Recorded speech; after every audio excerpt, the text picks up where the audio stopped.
जय जय श्री राधे।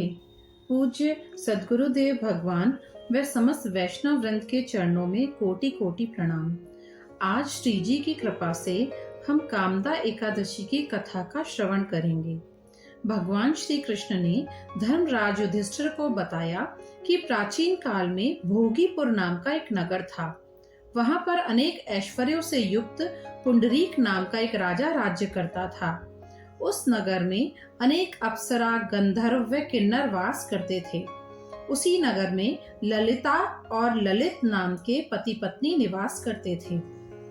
उन दोनों में अत्यंत स्नेह था। एक दूसरे के बिना वह एक क्षण भी नहीं रह सकते थे। एक दिन राजा पुंडरीक की सभा में ललित भी अन्य गंधर्वों के साथ गान कर रहा था। अचानक उसे अपनी पत्नी का ध्यान आ गया और उसका स्वर बिगड़ गया और गाने का स्वरूप खराब हो गया। ललित के मन का भाव जानकर कारकोट नामक नाग ने पदभंग होने का कारण राजा से कह दिया।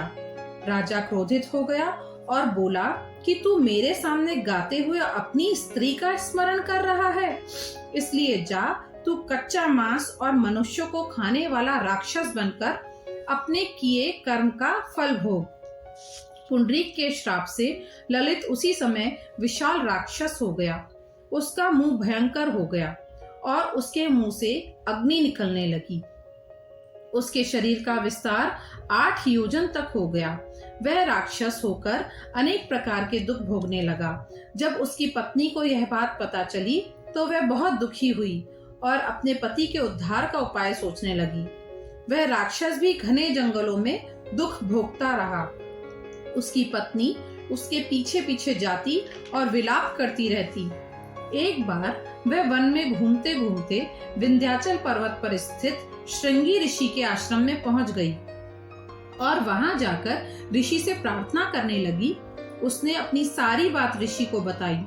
ऋषि ने उसे चैत्र शुक्ल पक्ष की कामदा एकादशी का व्रत करने को कहा और बताया कि इस व्रत के पुण्य फल को अपने पति को देने से वह राक्षस योनि से मुक्त हो जाएगा।